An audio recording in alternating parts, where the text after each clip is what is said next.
David here and welcome to BTech. This video is sponsored by Direct Mobiles. Check out their deals at directmobiles.co.uk.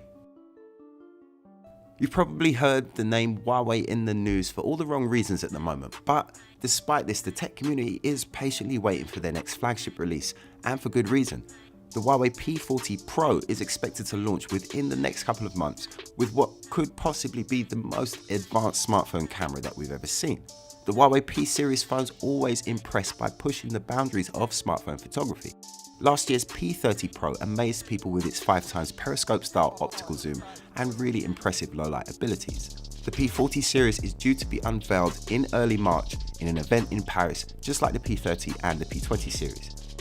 If you're sub to BTech, then you might know that I've been following some of the leaks and rumors about this device. I kind of have a soft spot for the P series. The P20 was one of the first, if not the first, video that I ever made for BTech. You're watching BTech. My name's David Wildman, and I was thrilled to be at the launch of the Huawei P20, P20 Lite, and P20 Pro in Paris.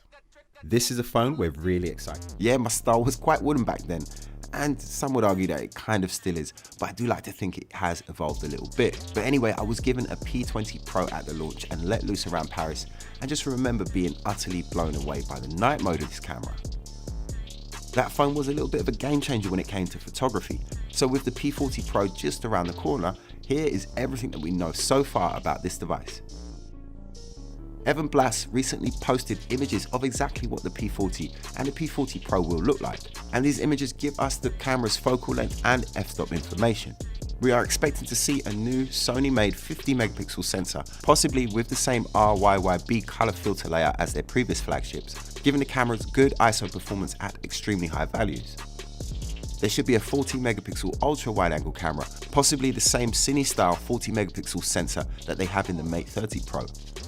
It is great to have high megapixels in the ultra wide angle lens to capture more of the tiny detail that you would tend to get when shooting with the ultra wide angle lens. Hopefully it will see some tweaks and improvements over the Mate 30. The word about the telephoto lens this year is that it will have a 10x optical range, and digitally it will be able to zoom all the way up to 100x. Now 100x sounds fine and all, but as long as it's usable. The 50x digital zoom on the P30 Pro never really gives you a good shot of anything at all.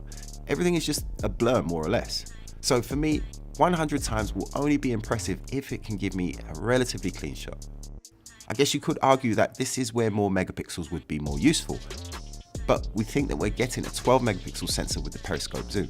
Around the front, we're getting a dual camera system in a pill-shaped cutout to the left side.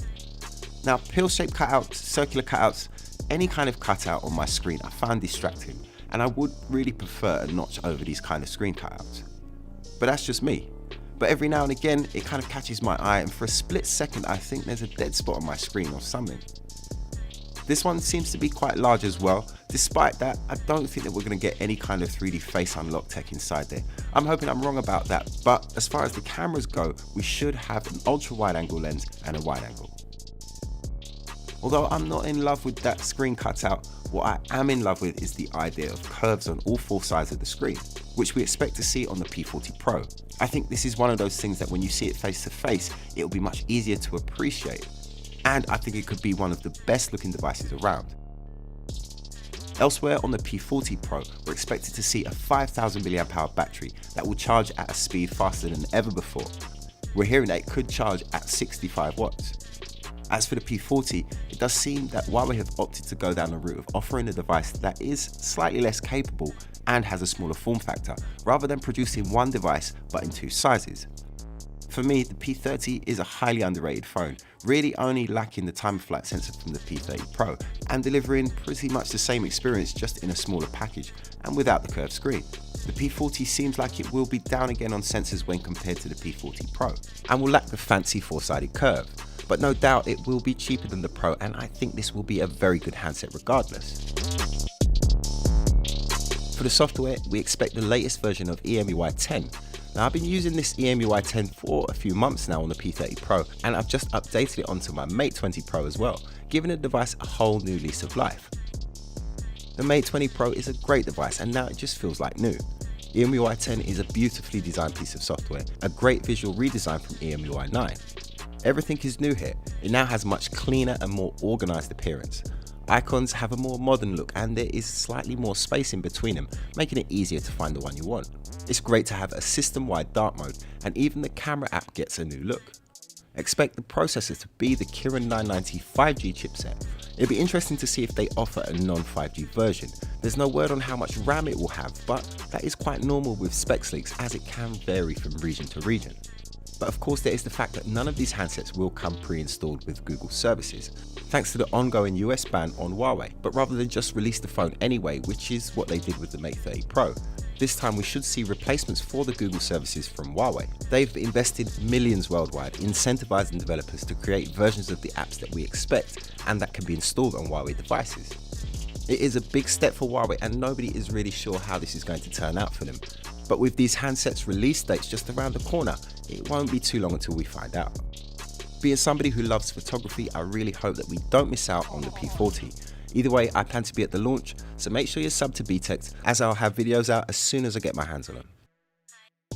And of course, the best place to look if you want to buy one of these phones is the Direct Mobile's website, a place where you can compare all of the available deals for mobile phones with all of the different networks, all there on the one website. Plus they have over 24 years of award-winning customer service. It's got to be worth checking out. The link is in the video description below, or search directmobiles.co.uk. Also down in the description is a link to the BTech Amazon shop, where you'll find all our favourite tech and accessories which are all recommended by us. It's definitely worth checking out. And that's it from me. I really hope you enjoyed this one. Leave me a like and a comment if you did, and of course subscribe for more BTech. Follow me on social media. My name's David, this is BTech.